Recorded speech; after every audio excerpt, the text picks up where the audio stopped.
ජපානයේ ලැජ්ජනහරේ කපලද ඇමරිකාවට උදව් කරන්නේ. දන්නවා නේද දෙවෙනි ලෝක යුද්ධයේදී ඇමරිකාව විසින් ජපානයේ හිරෝෂීමා සහ නාගසාකි කියන දෙකට පරමාණු බෝම්බ දෙකක් හෙළනු ලැබුවා. ඒකෙන් මිලියනයකට වඩා මිනිස්සු මැරුණා. ඒකේ හිරෝෂීමාවේ පරමාණු බෝම්බය දාපු තැනට මං ගියා බලන්න. ඒකේ තියෙනවා මේ වෙනම හදලා ඒ ගොඩනැගිල්ල එකක් ඉතුරු කරලා තියෙනවා තාම කඩා වැටිච්ච එකක්. අනිත් ඒවා රිපෙයාර් කරලා තියෙන අර ස්මාරකයක් විදියට වැටුණු ප්‍රධාන තැන තියෙනවා තාම. මියුසියම් එකක් තියෙනවා.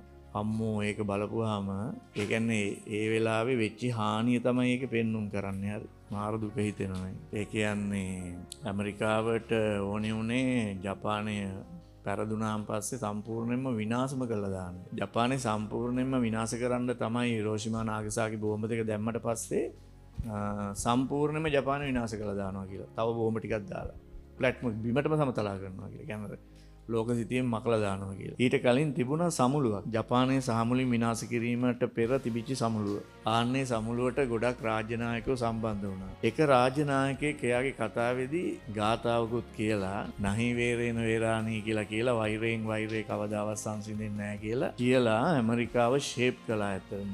ජපානය විනාශ කරන්න එපා. දැන් වෙන්න ඕනි විනාශය වෙලා ඉවරයි.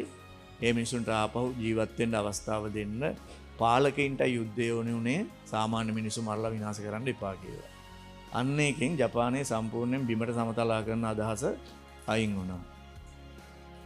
ඒ දේශනය කරේ ලංකාවේ ජනාධිපති. ඒ වකට ලංකාවේ හිටපු ජනාධිපති ජේ.ආර්. ජයවර්ධන.